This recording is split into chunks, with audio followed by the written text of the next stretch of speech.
حضرت ابو الحسن رحمتullah تعالی علیہ حضرت معاذ ابن جبل رضی اللہ تعالیٰ عنہ کے پاس بیٹھا کرتے تھے.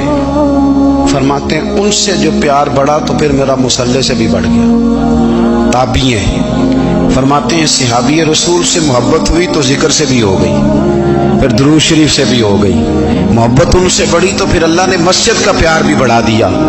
آپ فرماتے ہیں کہ میری ہر وقت طبیعت چاہتی تھی کہ بس اللہ اللہ کروں, بس اللہ اللہ کروں, بس نہ میں ذرا تھوڑی جان چھڑاؤں لوگوں سے, کو 10 منٹ ملے تو میں کو 4 نفل پڑھ لوں, میں تھوڑا سا نہ بچوں لوگوں سے, اور مجھے تسبیح ملے تو میں نا کچھ 400-500 دفعہ استغفار پڑھوں, سبحان اللہ, الحمدللہ, اللہ اکبر, لا حول ولا قوت الا باللہ, میں نا تسبیحات پڑھوں. فرماتے ہیں کہ بچے تھے گھر میں 6-7, غربت تھی, کام ملتا کوئی نہیں تھا, اور میں کام چور نہیں تھا, کام ڈھونڈتا تھا, پر اللہ کی قدرت کے کام نہیں ملتا تھا. فرماتے ہیں کہ میں نے ایک دن اپنی اہلیہ سے کہا کہ آج میں پھر جاتا ہوں کام ڈھونڈنے. تو میری بیوی بڑی فرما بردار تھی, پر اس دن نہ غربت کے ہاتھوں تنگ آ کے کہنے لگی, آج نانا کوئی تو چیز لے کے آیا, تو مجھ سے بچوں کی بھوک نہیں دیکھی جاتی. یہ سب روگاں دا روگ محمد جس دا نام غریبی, کنڈ بلا کے لنگ جاندے نہیں دوست یار قریبی. آج نہ کچھ لے کے آیا تو میں بچے لے کے میکے چلی جاؤں گی. شیخ فرماتے ہیں کہ میں بڑا پریشان گھر سے نکلا, پر میں نے صبح سے لے کے زور تک کام ڈھونڈا, کام ملا کوئی نہیں. تو میرے دل میں خیال آیا, چلو کام نہیں ملتا تو اللہ اللہ تو کرے نا, چلو بندوں کی مزدوری نہیں ملتی تو رب کریم کی عبادت ہی کرتے ہیں. فرماتے ہیں کہ میں نے نا فرات کے پانی سے وضو کیا, نہر کے, شدید دھوپ تھی, ساتھ ریت تھی, اور ریت تپ رہی تھی. میں نے اپنا رومال وہیں مصلی کے طور پر بچھا لیا, اور فرماتے ہیں کہ زور سے لے کر عصر تک نماز پڑھی. دھوپ بھی پورے زور پہ, پر میرے سجدے کا ذوق بھی پورے زور پہ. فرماتے ہیں سورج بھی چمک رہا ہے, اور رب کی عبادت کا ذوق بھی پورے زور پہ. میں سجدہ کروں تو پھر میرا اٹھانے کو جی نہ چاہے. میرے استاد لکھا کرتے تھے, یہ ان کا شعر ہے, وہ کہا کرتے تھے, مجھے سوز دے, مجھے ساز دے, اور مجھے نیم شب کا نیاز دے. دم سجدہ خود کو میں توڑ دوں, مجھے ایسا ذوق نماز دے. اور میں تیری بہار کا پھول ہوں, میں کھلا بھی ہوں تو تیرے لیے, مجھے میری شاخ سے توڑ لے, مجھے اپنی زلف کا ناز دے. بھائی فرماتے ہیں کہ عصر تک میں نے نفل پڑھے, دل ڈھلنے لگا, عصر کی نماز پڑھی, اور میں وہاں سے چلا.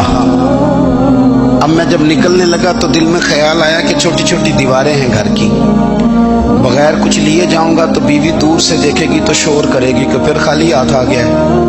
کہتے میں نے اپنی اسی رومال میں جس میں میں نے نماز پڑھی تھی نا, رومال میں کی آخی دے پنجابی جی صافہ, کہتے ہیں اسی میں نا میں نے کچھ ریت بھر لی کہ وہ دور سے دیکھے گی تو سمجھے گی کچھ لے کے آیا ہے. چلو جا کے اسے بتا دوں گا کہ آج پھر مزدوری نہیں ملی. کہتے ہیں وہ ریت لے کر جب میں گھر میں گیا تو پہلے بیوی دروازے پہ کھڑی ہوتی تھی, پوچھتی تھی خالی ہاتھ آ گئے ہو؟ آج میں نے دیکھا تو ہے ہی کوئی نہیں. فرماتے ہیں میں اندر داخل ہوا, سلام لیے, کونے میں نے وہ رومال رکھ دیا, اور میں نے آواز دی کہ بھلی مانس کہاں ہو؟ تو وہ کہنے لگی آپ منہ ہاتھ دھو لیں, میں روٹی لے کے آئی. میں نے کہا روٹی کہاں سے آ گئی؟ یہاں تو کئی دنوں کے فاقے ہیں, تو کئی دنوں کی غربت ہے, یہاں تو اس گھر میں تو فقیری ہے.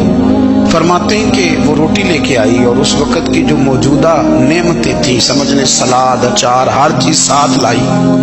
میں نے کہا کہ بچے کہاں گئے؟ کہنے لگی وہ کھانا کھا کے کھیلنے گئے, آپ کھانا کھا لیں آ جاتے. کھانا اس نے چن دیا. میں نے حیرت انگیز لہجے میں ساری نعمتیں اپنے دسترخوان پہ دیکھ کر کے بیوی سے پوچھا یہ کہاں سے آیا کھانا؟ بچوں کو تو نے کہاں سے کھانا کھلایا؟ یہ سارا کچھ کیسا ہے؟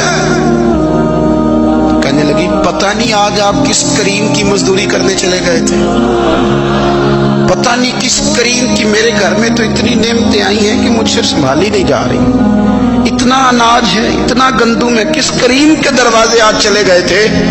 یہ کہتے کہتے وہ اٹھی, اور اٹھ کر کے کہنے لگی پہلے بڑا کچھ آیا تھا, اب کیا لے آئے ہو؟ اور جا کر کے نا اس نے وہ ریت والا رومال کھولا. کہنے لگے میں تو لے کے آیا تھا ریت، تو میرے رب نے اسے بھی سونے اور ہیرے بنا دیا تھا. جب آپ کی توجہ اللہ کی جانب، میرے نبی پاک صلی اللہ تعالی علیہ وسلم نے فرمایا ہر چیز اپنے رب سے مانگ، ہر چیز مانگ، ہر چیز مانگ. یا رسول اللہ کیا کچھ؟ میرے محبوب نے فرمایا تیرے گھر میں نمک بھی ختم ہو جائے تو وہ بھی اپنے رب سے مانگا کر. تو مانگنا، وہ تجھے دے گا، تو اس کی بارگاہ میں کشکول طلب دراز تو کرنا.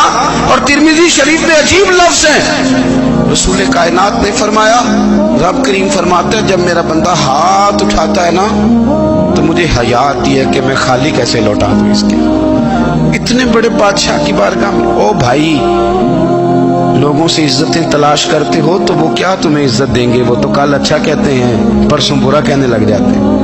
لوگوں کے سامنے گڈ بک میں آنا چاہو گے تو وہ تو سویرے تمہارے بارے میں کچھ کہیں گے، شام کچھ اور کہیں گے. اپنی روحانی زندگی آباد کریں، اپنے مسلح کو وقت دیں، اور دنیا سے چھپ کر اس موبائل کو بند کر کے اور اپنے آپ سے بھی چھپ کے اور تنہا ہو کے چھپا کے سارا کچھ اپنے آنسو اپنے رب کی بارگاہ میں پیش کریں، اس کے حضور حاضری دیں. سنو نا ترمذی کی حدیث اور اسے یاد رکھنا. نبی پاک علیہ السلام نے فرمایا اپنے دکھ لوگوں کے سامنے نہ بیان کرنا، سیٹھوں نوابوں کو نہ بتاتے پھرنا، دنیا داروں کے سامنے جا کے نہ رونا کہ میں تکلیف میں ہوں. پر میں اگر دنیا داروں کو دکھ بتاؤ گے رب تمہیں کبھی غنی نہیں کرے گا.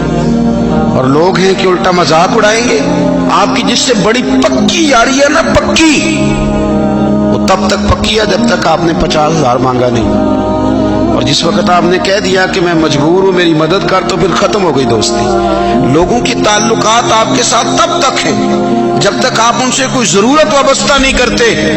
کریم محبوب فرمانے لگے بندوں کے سامنے دکھ نہ بیان کرنا، اللہ تجھے کبھی غنی نہیں کرے گا. تو اپنے دکھ اپنے رب کو بتا، تو دعائیں مانگ، تو اس کی بارگاہ میں حاضر ہو، تو اس کے حضور عرض کر. فرمایا اپنے دکھ اپنے رب کو بتا، وہ جلدی کرے یا دیر سے کرے تجھے ساری دنیا سے بے نیاز کر دے گا، تجھے کسی کا محتاج نہیں رہنے دے گا.